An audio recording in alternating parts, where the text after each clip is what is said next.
अस्सलाम वालेकुम, welcome to our Urdu channel Urdu दर्स अदब। बच्चों, आज की 12th क्लास में हम पढ़ेंगे चैप्टर नंबर 6।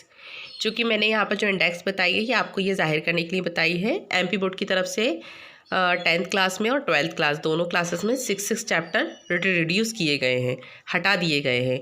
तो 10th में तो अभी मैंने नहीं बताया, लेकिन 12th में मैं बता देती हूँ। 12th क्लास में 5th चैप्टर दिया हुआ है रिज़ल्ट आउट तंज़ो मज़ा, ये चैप्टर हटा दिया गया है, इसको आपको नहीं पढ़ना है। उसके बाद हिस्सा नस्र में से ही मुआविन मुताला, उर्दू का तहज़ीबी मिजाज, मेल जोल की बरकतें, ये चैप्टर हटा दिए गए हैं।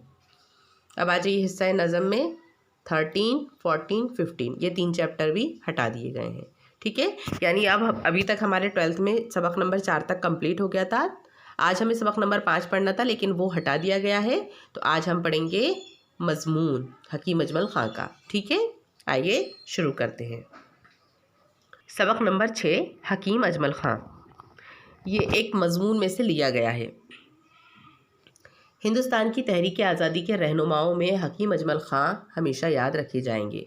यानी जब हिंदुस्तान के लिए आज़ादी की लड़ाई चल रही थी, आज़ादी की तहरीक चलाई जा रही थी, तब उसके जो रास्ता दिखाने वाले थे, दर्शाने वाले थे मार्ग को, वो कौन थे? हकीम अजमल ख़ां। तो उनको हमेशा याद रखा जाएगा।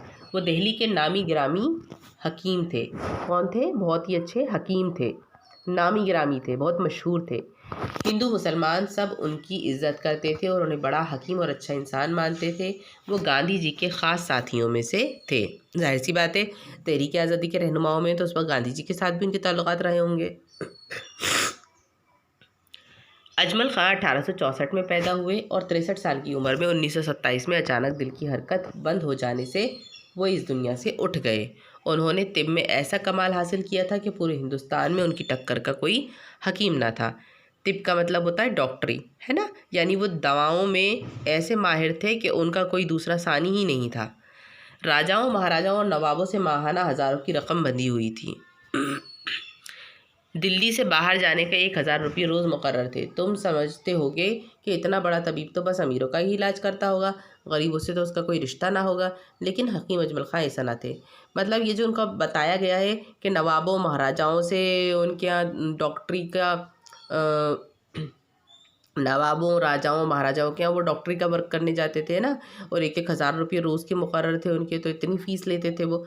लेकिन क्या इतना बड़ा डॉक्टर सिर्फ अमीरों का ही इलाज करता होगा, गरीबों का नहीं करता होगा? तो उसकी खूबी भी यहाँ पर बताई गई है मज़मून में कि वो अमीर और गरीब सबको बराबर जानते थे। जो कुछ कमाते थे गरीबों की मदद में खर्च कर देते थे या कौमी कामों में उठा देते थे। कौमी यानी नेशनल, मुल्क के लिए काम होते हैं, उन कामों में उनके देने का अंदाज़ ऐसा होता था कि एक हाथ से देते थे तो दूसरे हाथ को खबर नहीं होती थी और लेने वाला शर्मिंदा ना होता था। दिल्ली और उसके आसपास के किसी अमीर और गरीब के घर जाते तो एक पाई न लेते। कहा जाता है कि उनकी जेब से बेशुमार गरीबों का इलाज मुफ्त होता था। थी ना उनके अंदर यह अच्छी आदत। 1921 में जब तहरीक खिलाफत के असर से अंग्रेज़ों से बाइकाट का सिलसिला शुरू हुआ तो हकीम अजमल ख़ां ने भी हाज़िकुल मुल्क का खिताब वापस कर दिया हुआ। यानी जब ख़िलाफ़ लड़ रहे थे, आज़ादी के ख़िलाफ़ लड़ाई चल रही थी, तहरीक में हिस्सा ले रहे थे, तो अंग्रेज़ों ने उन्होंने उनका बाइकाट स्टार्ट कर दिया था। तो अंग्रेज़ों ने उन्हें मुल्क का सबसे अच्छा डॉक्टर का खिताब जो दिया था वो खिताब वापस कर दिया था। किसने? हकीम अजमल ख़ां ने। हकीम साहब गांधी जी और दूसरे रहनुमाओं के साथ मिलकर काम करने लगे। हकीम साहब की कोठी पर बड़े बड़े सियासी लीडरों के जलसे होते थे। उन्हें सोच समझकर सियासत के मैदान में कदम रखा था। आखिरी वक्त तक उन्होंने कौमी खिदमत के कामों में कमी नहीं आने दी। हिंदुस्तानी अवाम ने उन्हें मसीहुल मुल्क का खिताब दिया। ठीक है, हिंदुस्तानी अवाम ने यानी हिंदुस्तान की जनता ने, क्योंकि वो आज़ादी की लड़ाई में बहुत आगे थे और वो दूसरों की मदद भी करते थे, गरीबों की भी खिदमत करते थे। तो इसीलिए उनको दुनिया ने क्या नाम दे दिया था? हिंदुस्तान के लोगों ने मसीहुल मुल्क का, यानी ये मुल्क के मसीहा हैं। ये ख़िताब अवाम के दरबार से मिला था, हमेशा बाकी रहा। एक मरतबा दिल्ली में इन्फ्लुएंज़ा फैला, घर घर लोग बीमार थे, किसी को ख़बर लेने वाला कोई नहीं था। लोगों पर ऐसी आफत टूटी कि किसी को किसी का होश नहीं था। एक नाजुक वक्त में हकीम साहब अपनी जान की परवाह ना करते हुए हर मोहल्ले में जाते थे और दवाई बांटते थे। अवाम के फ़ायदे के लिए उन्होंने आयुर्वेदिक कॉलेज दिल्ली में क़याम किया।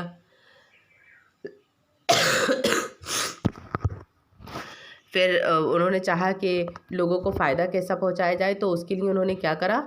एक आयुर्वेदिक कॉलेज क़ायम किया, दिल्ली में बनाया। جامعہ ملیہ اسلامیہ سے بھی ان کو گہری دلچسپی تھی، اس تعلیمی ادارے کی بھی انہوں نے بہت مدد کی۔ حکیم صاحب ہندوستان کی گنگا جمنی تہذیب کا خوبصورت نمونہ تھے۔ جامعہ ملیہ اسلامیہ ہے نا دہلی میں، تو وہاں پر بھی وہ بہت مدد کرتے تھے کیونکہ انہوں نے تعلیمی اداروں میں بے تحاشا مدد کر رکھی تھی۔ تو وہ گنگا جمنی تہذیب کا ایک خوبصورت نمونہ، یعنی ان کے لیے کوئی بھی الگ نہیں ہے، ان کے لیے ہر چیز ایک ہے، ہندوستان کی عوام ہو یا کوئی باہر کا انسان ہو، سب ایک ہے۔ ہندو مسلم اتحاد اور رواداری کے زبردست حامی تھے، تنگ نظری اور ریاکاری سے انہیں نفرت تھی، اگر کوئی ان کے ساتھ برائی کرتا تو صرف اتنا کہتے کہ وہ آدمی ٹھیک نہیں۔ حکیم صاحب نے قومی تحریک کی اس وقت مدد کی جب وہ ایک نازک دور سے گزر رہی تھی۔